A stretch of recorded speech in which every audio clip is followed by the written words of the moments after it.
Yo, what's up guys, my name is Mr. Freeze2244 and welcome to today's patch notes. So this is the June patch of 3.40 coming from Hitman 3 today as of June 15th. So I'm going to be reading out the patch notes, basically reading out the highlights and stuff like that. There isn't too many unfortunately, but today is going to be the release of the new DLC, the Sloth of the third act. Is it the third act of the 7 Deadly Sins? It's called Sloth. This is going to be the season of Sloth. It's going to be like 5 weeks or something like that. But they have so many different names for this, it kind of gets confusing.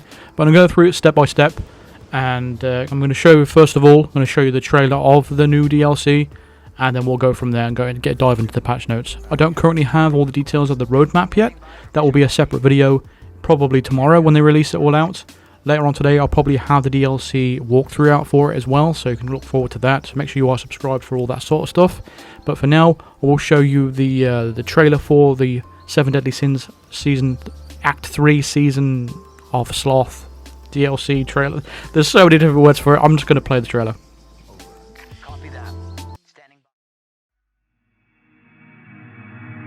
Hello, 47. Waiting for your taskmaster? Well, she's not here. It's just you and I. I've been watching you, and frankly, it's been exhausting. Work, work, work. Oh, which is all you do. Well,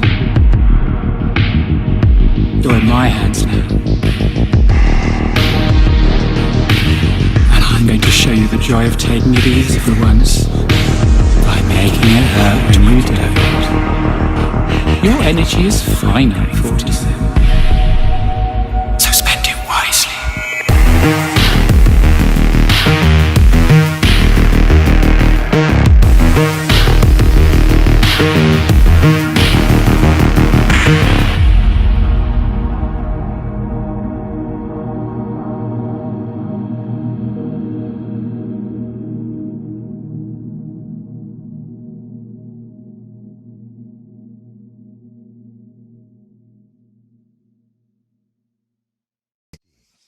So that was the trailer for this month's season of Sloth, season of Sins, or whatever you want to call it.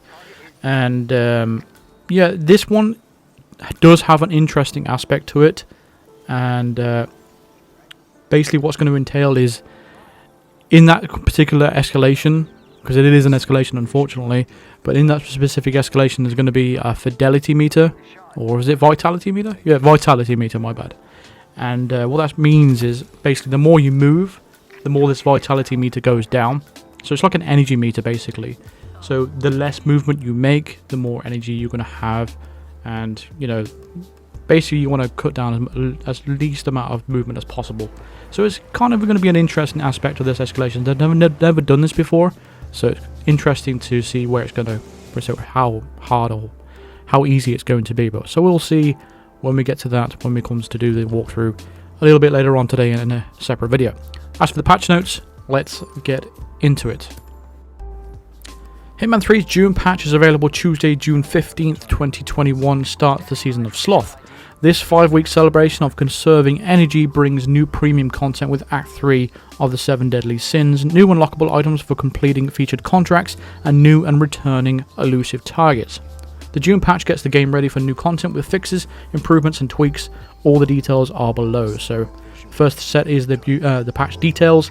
It will be updated to version 3.40 on all platforms: PS5, PS4, Xbox One, Xbox Series X, S and PC, Stadia and Switch. It's going to be released today at 1 PM UTC, 3 PM Central European Summertime and 6 AM Pacific. Starts 1 hour. Maintenance starts 1 hour before the release of the patch on all platforms. The game servers for each platform will come back online once they've been checked and verified. As such, there is no set end time for the maintenance window. Updates will be posted on the official R Interactive Twitter account. Patch notes. Patch size will be between 2.5 and 3.5 gigabytes on all platforms. Cloud, the Stadia and Switch players don't need to download or install any patches because it's just automatic.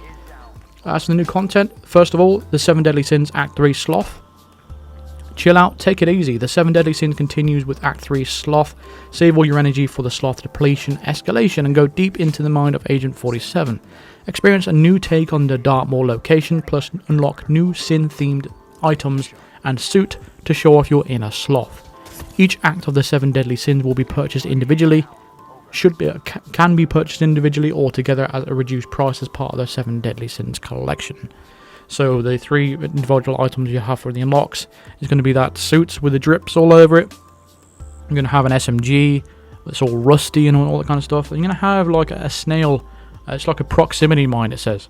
But apparently this is going to be sedative gas inside. So it can be quite an interesting item, really, if you can set traps up with it and stuff like that. So you can place it somewhere, and you know, your target or whoever you want to set a trap for goes near it, it sets off, sedative, knocks them out. Perfect. So it's a good way to delay or set traps and stuff like that. So that's what I'm hearing anyway. That's what I'm hearing is going to be sedative gas. I'm not completely sure yet, but let's hope it is, because it's something interesting and different at least. Next, it goes on to talk about featured contracts unlocks. So the June patch introduces a new reward for completing 40 unique featured contracts, the ICA 19 FA Stealth Ducky Edition. The challenge will be added to the game on June 15th when the featured contracts total is sitting at 38. The first batch of featured contracts introduced with the Season of Sloth will be your first chance to unlock this brightly coloured weapon. So, as you see on the screen, it's just going to be a fully automatic baller, basically. I wouldn't recommend it though, because it's a fully automatic pistol and they're not very good in this game anyway. It's good for opening doors, but that's about it. But yeah, you need to complete 40 featured contracts that are unique to actually unlock that. You don't need all the Hitman 3 locations to get this one, however, because if you go on the featured contracts tab, there's old Hitman Season 1 and Season 2 featured contracts on there anyway. But if you purely are a Hitman 3 player, you will have enough featured contracts this month to unlock this pistol if you are looking for it. As for the gold baller though, still not around yet, despite people asking constantly about the gold baller. And the only way to get the gold baller was Mendoza, where you'd make it in the basement area. But for some reason, they have now removed that ability to build that weapon. So I have no idea why they removed it. But currently there's no way of playing with a gold baller in the game, apart from that first DLC, the season of, was it Greed? Yeah. Anyway, next is the general updates. Stability improvements. We've fixed and resolved several issues on all platforms that would cause the game to crash or be unstable. Always good news. We've listed all the trophies and achievements and the challenges below that have had their unlock conditions tweaked in this patch, which is the showstopper, which are still getting loads of complaints about, saying it doesn't work. So hopefully this opens up more options to get that done. Presumably you don't have to use a crowbar for it or whatever. So they've opened up more variations to complete that challenge. I'm guessing they don't go into any specifics though about it. They just list the specific challenges. So we've got the showstopper, tourist attraction that's in Marrakesh, perfectionist that's in the bonus episode, guest starring which is in Bangkok, infiltrator which is in Hawke's Bay, full house that's in Dartmoor, and train surfing which is in Carpathian Mountains. The Classics Challenge. We've tweaked a few things affecting how the Classics Challenge unlock. Firstly, we've made sure that players who reach the required amount, example 17, will successfully unlock the challenge and earn a accompanying reward. Players who are still having issues are encouraged to start and exit a mission that has those challenges available. Secondly, players who have had their progress towards these challenges reset in the last patch 3.30 will now have the correct progress. Note, some of these changes were made between the release of 3.3 and 3.4, so some players may already have experienced the fixes mentioned here. We're noting them now in the patch notes for clarity. Extra note, it is no issue that completing one of the Classics challenges in a mission that is not a campaign mission, example a bonus mission or a special assignment, might not count towards progress for the cumulative challenges. Misleading leaderboard percentile descriptions. We've changed the wording and the order of the leaderboard position indicator that is shown when completing a mission. Previously, low and high were used to indicate the leaderboard percentile, which meant that the highest ranking players were displayed at the bottom on the left and were causing confusion. With this update, the highest ranking players will be labelled as top and on the right hand side of the screen. Does anyone still actually care about leaderboards? I certainly don't. I don't care about leaderboards. Obviously there's a lot of cheaters out there, especially on PC anyway, but I don't care about this kind of stuff. I don't know about you guys, but leaderboards just don't tickle my pickle. Next is subtitle indicator. We added the option to enable a speaker indicator for subtitles, which will indicate who is talking. When toggled on, this will work during gameplay, briefings, and cinematics.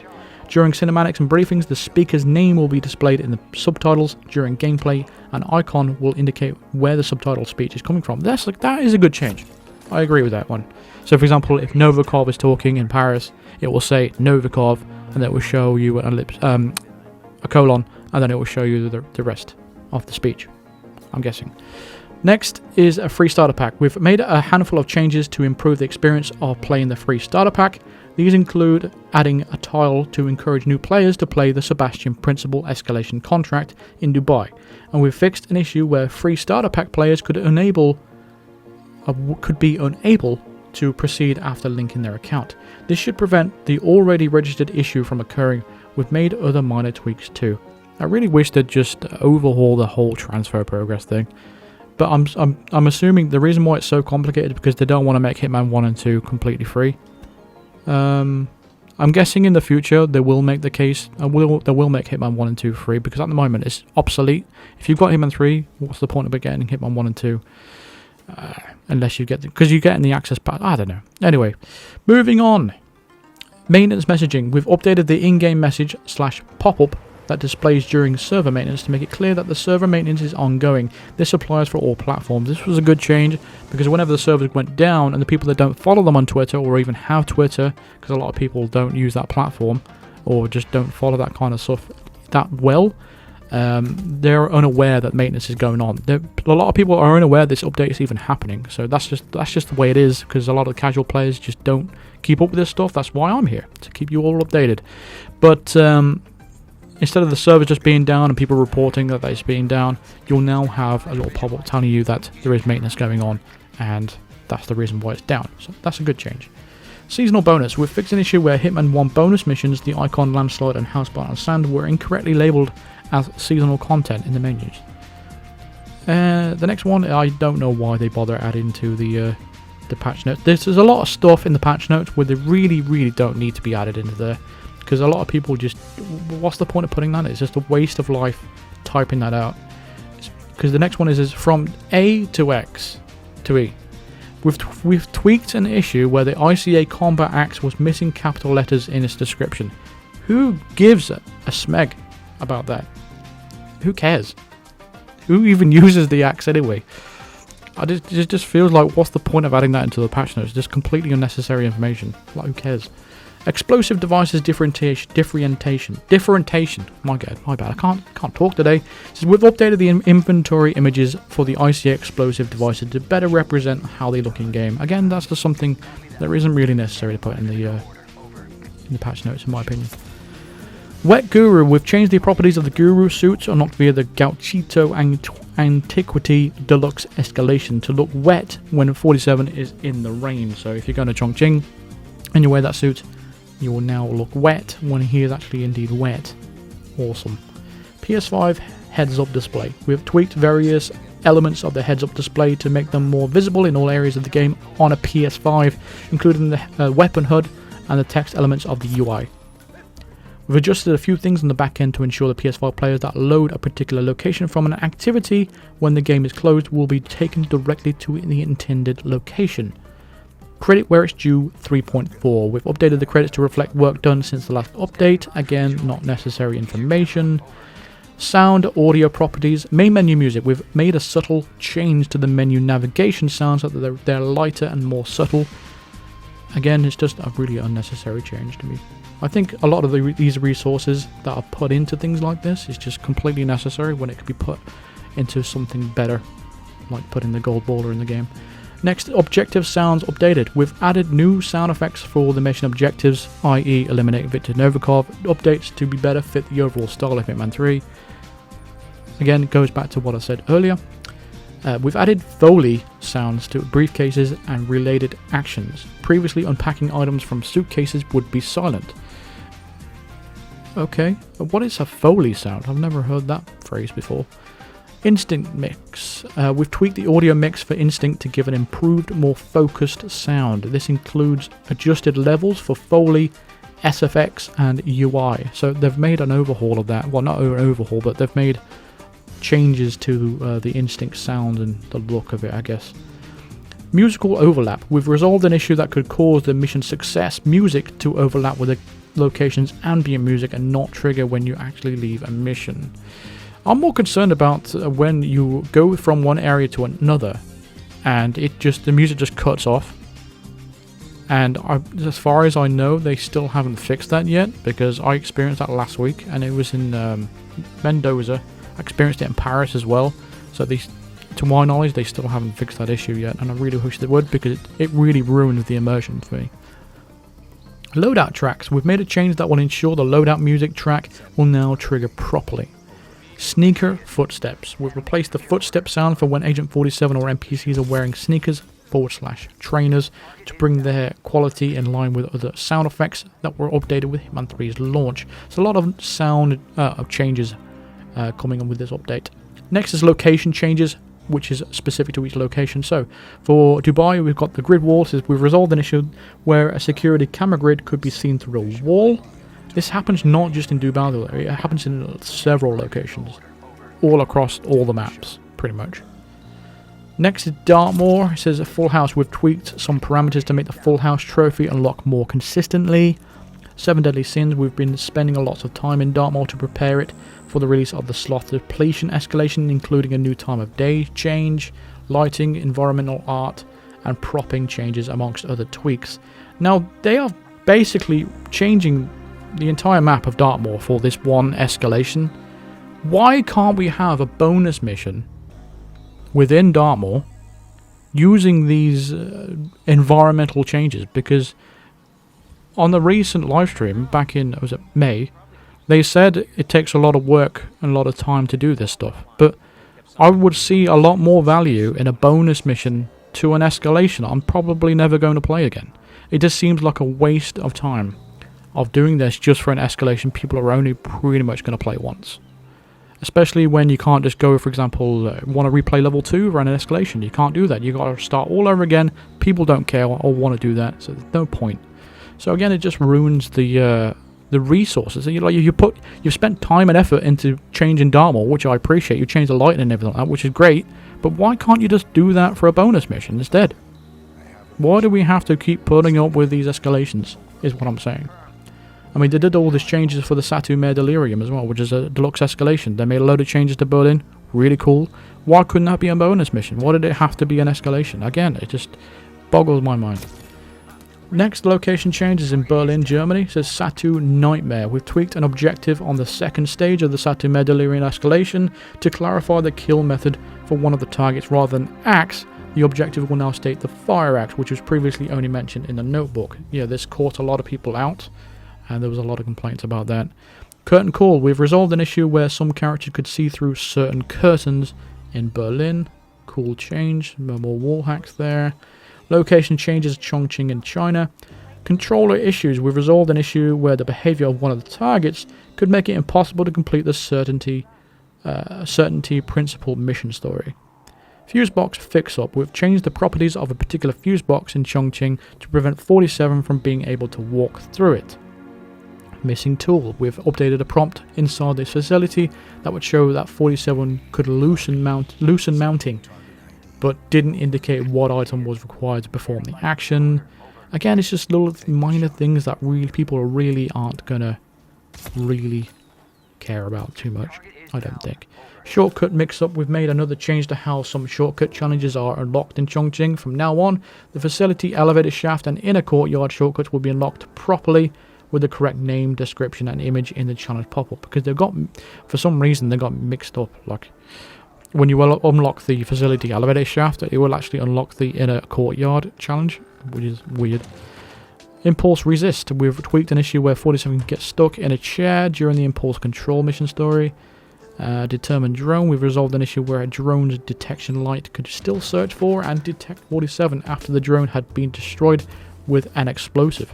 Who destroys the drones with explosives? What the hell? Who destroys them with explosives? That's weird. Location changes in Mendoza. Stairhead. we've resolved an issue where Agent 47's head could clip with the stairs near the winery's public hall. Okay. Location changes, Carpathian Mountains. Train crasher. We've resolved an issue where the game could crash shortly after starting the Untouchable mission from the default starting location. We tweaked some parameters on the back end to make this train surfing trophy achievement unlock more consistently. Players need to complete all the challenges for the mission, including Silent Assassin suit-only ones. Next is the legacy location changes from Hitman 1 and Hitman 2. Starting with Paris, Showstopper. We've fixed an issue where the Showstopper challenge would not unlock reliably. Whilst it was possible to unlock this challenge, several factors were affecting how reliable it was, and now they've been retweaked. Sapienza, Tunnel Vision. We've resolved an issue where players could see out of world when the camera was in a specific place in the tunnels. Again, it's just not really necessary to put that in the patch notes in my opinion, unless it's like a world-renowned problem that everyone's reported. And fair enough, but when it comes to minor things like that, again, Tower Vision, we've tweaked an issue where on some consoles where the arches in the Tower Hall tower are shown as dark shadows when viewed from a distance, such as the church tower. Again, Marrakesh, missing map. We've fixed an issue where the second floor of the consulate building was missing from the minimap and no book map.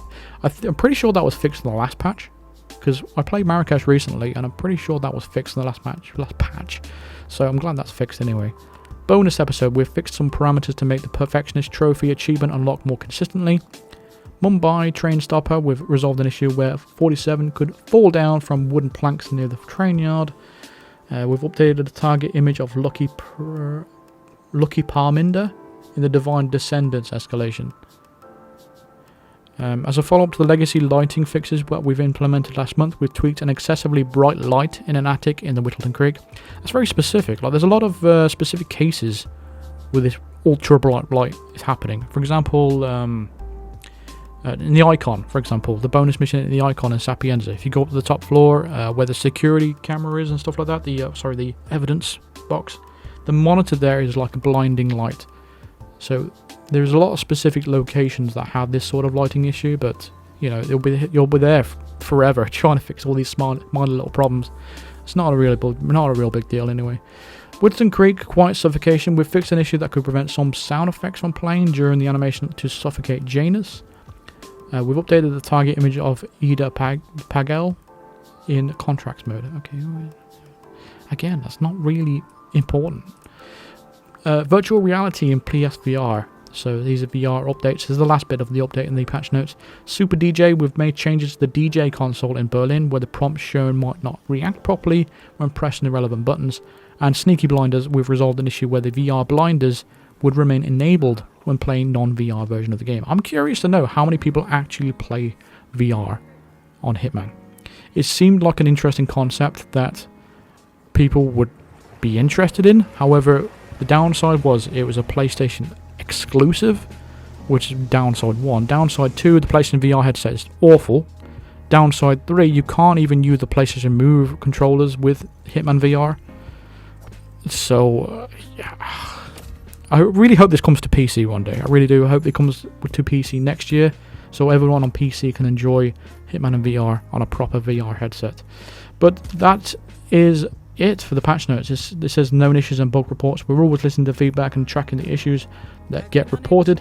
If you've encountered an issue in Hitman 3 and want to tell us about it, please check the known issues list, and then you can submit a bug and a bug reports. So they've got official channels now to issue bug reports and complaints and stuff like that. So they've got a place for it dedicated.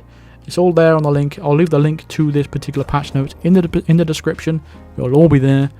But to summarise, really, there really is not much in this patch note really of note. I mean, there's some audio changes to the instinct and stuff like that, and the menus and the sound when you're shifting between menu tiles and stuff like that. That's a change.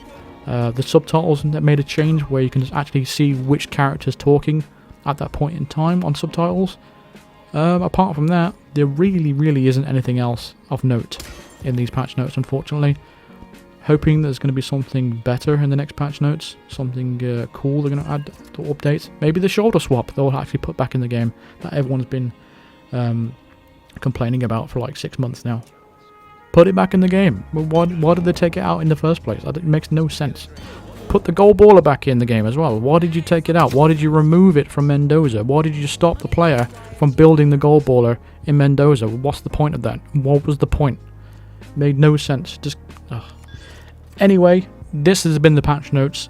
We'll be doing the DLC later on. The roadmap information is probably going to come out later as well, but I will do a video on that tomorrow. So today you'll have at least one other video, hopefully. And yeah, that's going to do it with this video. So thank you very much for watching. Feel free to drop a like on this video if you enjoyed it. Subscribe if you are new to the channel, and hit the bell notification to be notified of all future videos and live streams. Consider supporting me on Patreon or even becoming a member of the channel by clicking the join button below or clicking the link in the description. And a shout out to Paul Lilly, Big D, Bedri, Argel, Mark Davis, Constantine Mueller, Isaiah Blake, Nico Senpai, Chris, and JD for becoming top tier Psycho Assassin members. I really do appreciate it. If you want your name read out next month, make sure to become a Psycho Assassin member yourself. Just click the join button below, click the link in the description. I'll see you guys in the next video. Thanks for watching. Cheers.